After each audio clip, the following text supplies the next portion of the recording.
મધ્યપ્રદેશના છિંદવાડામાં kidney fail થવાને કારણે 16 બાળકના મોત થયા બાદ ખળભળાટ મચ્યો। મધ્યપ્રદેશ ફૂડ એન્ડ ડ્રગ વિભાગની તપાસમાં ગુજરાતમાં બનેલી રીલાઇફ અને રેસ્પી ફ્રેશ ટીઆર નામની કફ સિરપમાં ખતરનાક કેમિકલ ડાયએથિલિન ગ્લાયકોલનું પ્રમાણ નક્કી મર્યાદા કરતાં વધુ મળ્યું છે। ત્યારે ગુજરાત સરકાર દ્વારા આ બંને સિરપનો જથ્થો બજારમાંથી પરત ખેંચી લેવા આદેશ કરાયો છે। આ બંને સિરપની છેલ્લામાં છેલ્લી બોટલ પરત ન ખેંચાય ત્યાં સુધી સમગ્ર પ્રોસેસ પર ધ્યાન રાખવા એફડીસીએના અધિકારીઓને આદેશ કરાયો છે। આરોગ્ય મંત્રી ઋષિકેશ પટેલે કહ્યું હતું કે આ સિવાયની જે કંપનીઓ કફ સિરપ બનાવે છે તેની પણ ગુજરાત સરકાર દ્વારા તપાસ કરી પ્રમાણિત કરાશે તથા 2 કંપની સામે પ્રતિબંધ મૂકવામાં આવ્યો છે।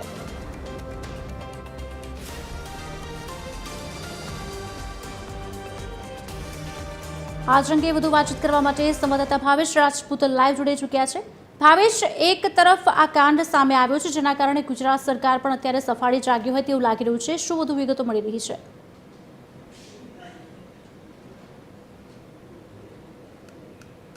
ખુશાલી, વાત કરવામાં આવે તો મધ્યપ્રદેશના છિંદવાડામાં જે રીતે 16 બાળકોના મોત થયા અને કિડની ફેલ થવાના કારણે મોત થયા હતા, જેની તપાસ શરૂ કરવામાં આવી અને મધ્યપ્રદેશ સરકારે જ્યારે આ તપાસ શરૂ કરી ત્યારે જે રીતે એક બાદ એક ખુલાસા સામે આવ્યા। અત્યારે આપણે સૌથી પહેલા વાત કરીએ તો અમદાવાદના બાવળામાં આવેલી છે રેડનેક્સ ફાર્માસ્યુટિકલ્સ લિમિટેડ છે। આ લિમિટેડ કંપનીમાંથી જે દવાનો જથ્થો દેશભરમાં સપ્લાય થતો હતો અને તે દવાના જથ્થામાં જે માત્રાની જેટલી જરૂર હોય તેના કારણે વધુ માત્રા હોય તે પ્રકારની હકીકત સામે આવી છે। આ જે કંપની છે તે કંપનીમાં રેસ્પી ફ્રેશ ટીઆર નામની કફ સિરપની બોટલો બનતી હતી અને તે કફ સિરપ સમગ્ર દેશમાં વેચાણ કરવામાં આવતી હતી અને તેમાં ડાયએથિલિન ગ્લાયકોલ કે જેનું પ્રમાણ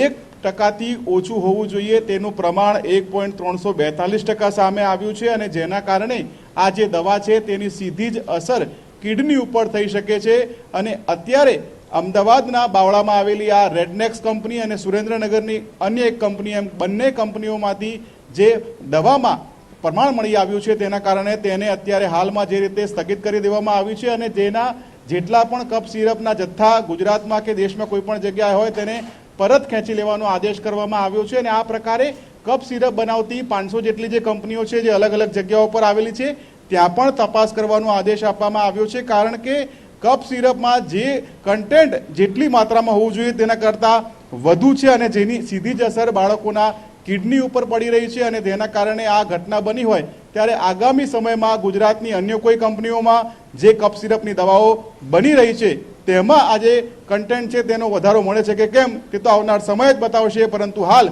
બંને જગ્યાઓ પર સરકારે કડક કાર્યવાહી કરી છે। ખુશાલી, ચોક્કસથી ભાવેશ, વધુ એક સવાલ એ થઈ રહ્યો છે કે જે પ્રમાણે અત્યારે તપાસના આદેશ આપી દેવામાં આવે છે, કેટલી ટીમ આમાં નીમવામાં આવી છે અને કેટલા દિવસ સુધી આ તપાસના કાર્યો યથાવત રહેશે? ભાવેશ,